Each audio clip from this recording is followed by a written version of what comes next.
देखिए हम exercise start कर रहे हैं, that is exercise 6.6। Question number first हमें क्या दिया है, show that 2x minus y minus 2z is equals to 4 is a tangent plane to the sphere. ये हमें स्फीयर दिया है, ये हमें टेंजेंट प्लेन दिया है। शो करना है कि इसमें टेंजेंट है। Also find that the point of contact.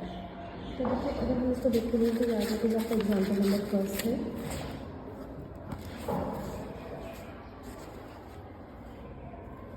इस एग्जाम्पल में देखिए आपको क्या बताया नहीं कि अगर हमारे पास ये प्लेन है, ये इसको टच करता है, शो करना पड़े, show that this is touch. Touch means tangent,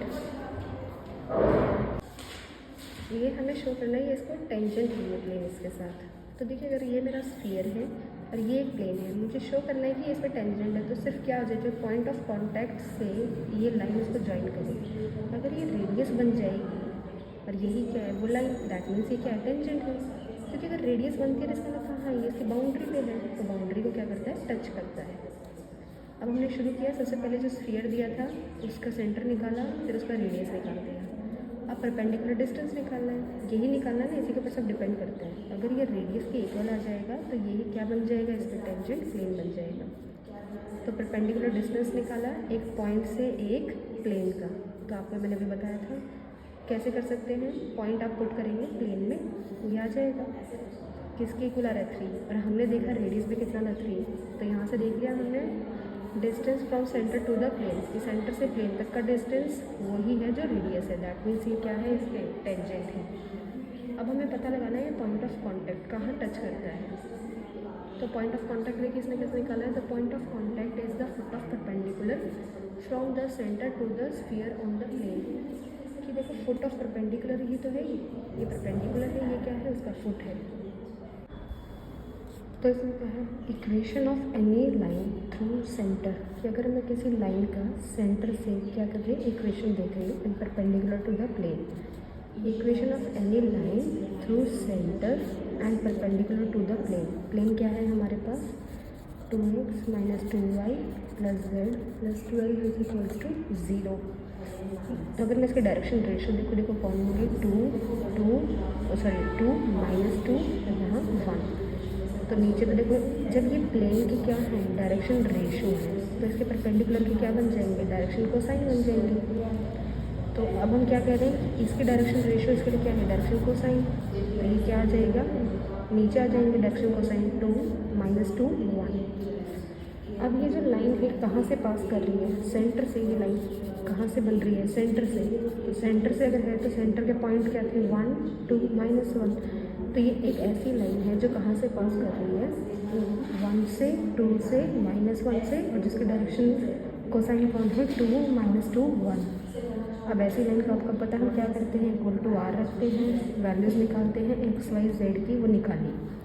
अब ये जो x y z आए हैं ये इस लाइन के कोई भी पॉइंट दे सकती है, मतलब कोई भी पॉइंट की अगर मैं बात करूँ इस फॉर्मूला से आ जाएंगे। लेकिन मैंने देखा ये जो पॉइंट है इस लाइन पे भी है और ये कहाँ है, प्लेन पे भी है, तो प्लेन की इक्वेशन को क्या करेंगे, सेटिस्फाई। तो ये पॉइंट मैंने क्या कर दिया, प्लेन की इक्वेशन में पुट कर दिए, r की वैल्यू आ गई -1। जैसे ही r -1 आया मैंने इसके अंदर पुट किए, ये पॉइंट कौन सा आ गया, ये वाला आ गया। क्योंकि ये पॉइंट कब निकला है, मैंने कहा ये पॉइंट वो है जो प्लेन पे है।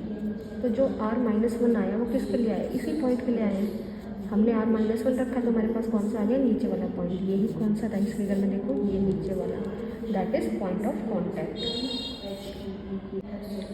अब देखिए क्वेश्चन नंबर सेकंड में इसने क्या कहा है, find the equation of tangent plane to the sphere. ये स्फीयर दिया है हमें, अगर मैं इसको नोट डाउन करूँ तो देखिए ये स्फीयर दिया हुआ है।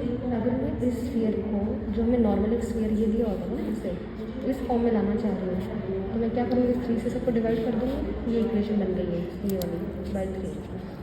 अब ये इस इक्वेशन को मैं इससे कंपेयर करूँगी, u की वैल्यू निकाल दूँगी, v की, w की और d की, ये वैल्यूज़ आ जाएंगी। अब हमने पीछे आर्टिकल किया था कि अगर हमारे पास ये प्लेन हो, ये स्फीयर है, तो इसके ऊपर टेंजेंट प्लेन कौन होगा, तो इसके लिए टेंजेंट प्लेन ये बनेगी इक्वेशन।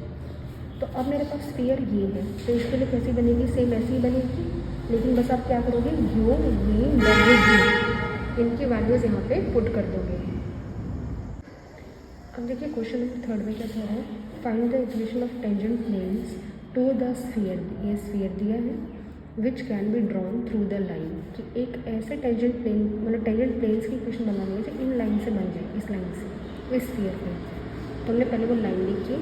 अगर मैं इसको सॉल्व करूँ, एक बार मैं क्या करूँगी, इन दोनों को ले लूँगी, ये इक्वेशन आ जाएगी, फिर इन दोनों को लूँगी तो ये वाली इक्वेशन आ जाएगी इक्वल टू 0 वाली। ये मेरे पास क्या आ गया, दो प्लेन आ गए, क्योंकि एक्स वाई, इसमें जेड क्या है 0 है जेड के साथ, इसमें एक्स के साथ क्या है 0। तो हमारे पास ये क्या आ गए, दो प्लेन हैं। तो any plane through given line is, कि एक लाइन से प्लेन बनाना है तो क्या करेंगे, जैसे हम पहले करते थे चैप्टर्स में, कि एक लिखा फिर प्लस के सेकंड लिखा। इसको जब सॉल्व किया तो एक्स वाई वाला, फिर जेड वाला, फिर without x without y without z, इसको दे दिया है इक्वेशन नंबर 1। और जो स्फीयर हमें क्वेश्चन में दिया है वो ये है। हमने देखा इस स्फीयर का सेंटर कहाँ है, 0 0 0 पे, और रेडियस कितना है इसका 3 है। तो मुझे दिखाना है ये इस पे क्या हो, ये मैंने बना तो लिया है एक प्लेन और ये स्फीयर है, पर मैं चाह क्या रही हूँ दिखाना कि ये इस पे कैसा है, टेंजेंट है। टेंजेंट कब होगा, कि अगर मैं परपेंडिकुलर डिस्टेंस निकालूँ, यहाँ देखिए सेंटर से उस प्लेन तक का, तो वो किसके इक्वल आ जाना चाहिए, रेडियस के। ये मेरी सीधी सी कंडीशन है। तो बस मैं अब परपेंडिकुलर डिस्टेंस निकालूंगी सेंटर से प्लेन का। तो सेंटर क्या है इसका 0 0 0, और प्लेन की इक्वेशन क्या है ये वाली। आप जैसे अभी हमने एग्जाम्पल में भी डिस्कस किया था, ये पॉइंट इसमें पुट करेंगे, डिवाइडेड बाय एक्स के कोफिशिएंट का स्क्वायर, वाई के कोफिशिएंट का स्क्वायर, जेड के कोफिशिएंट का square in under the root is equal to क्या आ जाना चाहिए, रेडियस आ जाए। सॉल्व करके रेडियस आ गया, मतलब रेडियस लेके चलेंगे। क्यों, क्योंकि हम कह रहे हैं कि टेंजेंट ही है, बस हमें अब उन प्लेन्स की इक्वेशन निकालनी है। तो जब रेडियस इक्वली ही लेंगे क्योंकि टेंजेंट तो है ही, तो हमने के को जब सॉल्व किया तो वैल्यू 2 आ गई। जैसे ही हम वापस जाके प्लेन की इक्वेशन में इस के को पुट करेंगे तो हमारे पास प्लेन आ जाएंगे 2, क्योंकि एक 1 के लिए आएगा, एक -½ के लिए। ऐसे ही सेम एग्जैक्टली इसका सेकंड पार्ट है, वो आप ट्राई करेंगे। क्वेश्चन नंबर 3 भी देखिए, स्फीयर दिया है, अब इस 4th दिया है क्या, कि find 2 tangent planes to the sphere. ये स्फीयर है, which are parallel to the plane this, कि जो आपके 2 टेंजेंट प्लेन आएंगे वो इस पे कैसे हैं, इस प्लेन पे वो है पैरेलल है। तो सबसे पहले हमने स्फीयर लिखा, स्फीयर लिख लेंगे, उसका सेंटर निकाल लेंगे, ये सेंटर है, ये उसका रेडियस है। अब कोई भी प्लेन जो इस गिवन प्लेन के पैरेलल है तो वो कैसे आएगा, देखो ये प्लेन एज इट इज़ लिखना है, ये इक्वेशन 2 देखते रहना आप साथ साथ। ये plane as it is plus एक कांस्टेंट लगा देना है। ये प्लेन अब कैसा बन गया है, इस गिवन प्लेन के पैरेलल। आप ये प्लेन के पैरेलल ये बना लिया, इसको इक्वेशन नंबर 2 नाम दे दिया है। अब हमें कहा है कि जो ये स्फीयर है और ये पैरेलल प्लेन बना है, ये दोनों आपस में कैसे है, टेंजेंट है। टेंजेंट है ये प्लेन मतलब उस स्फीयर के, तो इसका मतलब क्या होगा, परपेंडिकुलर डिस्टेंस अगर मैं निकालूँ सेंटर से प्लेन का तो किसके इक्वल होगा, रेडियस के इक्वल। आप बस वैल्यू पुट करेंगे, के की 2 वैल्यू आएंगी, ले जाके वापस इक्वेशन नंबर 2 में पुट कर दोगे तो आपके पास 2 प्लेन आ जाएंगे। अब देखिए जो हमारे पास क्वेश्चन नंबर 5 है, इसमें तो आपको सीधा सीधा बता ही रहा है साथ साथ। अब देखिए हमें जो क्वेश्चन नंबर 5 दिया है उसमें क्या कहा है, ये स्फीयर है हमारे पास।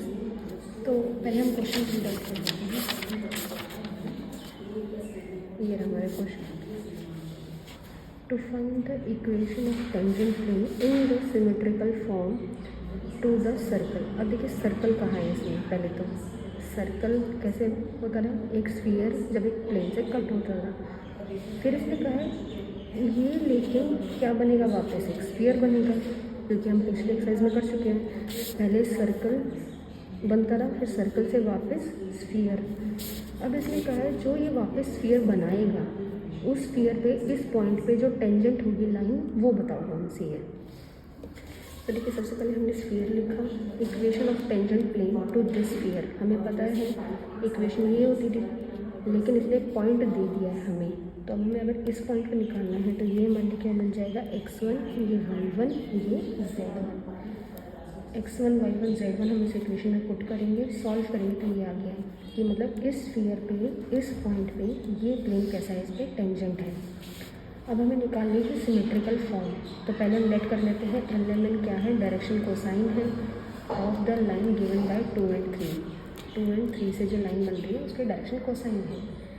तो हमने क्या किया, सिंपली जो हमें ये इक्वेशन दी थी इसमें एल एम एन रख दिया, और एक हमने यहाँ पे रख दिया है L, यहाँ M, यहाँ N, ये रख दिए हैं। इसमें देखिए कांस्टेंट टर्म हटा देंगे हम, क्योंकि अब हमें प्लेन नहीं चाहिए, कौन चाहिए, लाइन चाहिए। जब हम इन इक्वेशन को सॉल्व करेंगे बाय डिटर्मिनेंट फार्मूला, कि मतलब L ये आ जाएगा, ऐसे M क्या आएगा, ये जैसे डिटर्मिनेंट खोलते थे वैसे खोलते थे ना, तो ये LMN की वैल्यू आ जाएंगी। तो मैंने देखा डायरेक्शन कोसाइन, क्योंकि LMN क्या आती है, डायरेक्शन कोसाइन। डायरेक्शन कोसाइन किसके प्रोपोर्शनल है, डायरेक्शन कोसाइन प्रोपोर्शनल आ गया 32, 34 -7। तो अब देखिए आपको पता चल गया वो लाइन यहाँ से पास करेगी, ये उसकी क्या है, डायरेक्शन कोसाइन है। तो आप ऐसी इक्वेशन लिख सकते हैं लाइन की, जो इस पॉइंट से पास करे और ये क्या बन जाए, इसके डायरेक्शन कोसाइन, यही बनेगी x minus this point, y minus this point, z minus this point upon 32, 34 -7। ये आ गई आपकी इक्वेशन। अब अगर हम क्वेश्चन नंबर 6 देखें, find the equation of tangent plane to the sphere, ये स्फीयर दिया है, which contain the line given by. क्या ये क्वेश्चन फिर से आपका क्वेश्चन नंबर 3 की तरह है, 3 के सेकंड पार्ट की तरह ही दिखेगा आपको, एज इट इज़ वैसे ही सॉल्व करना है।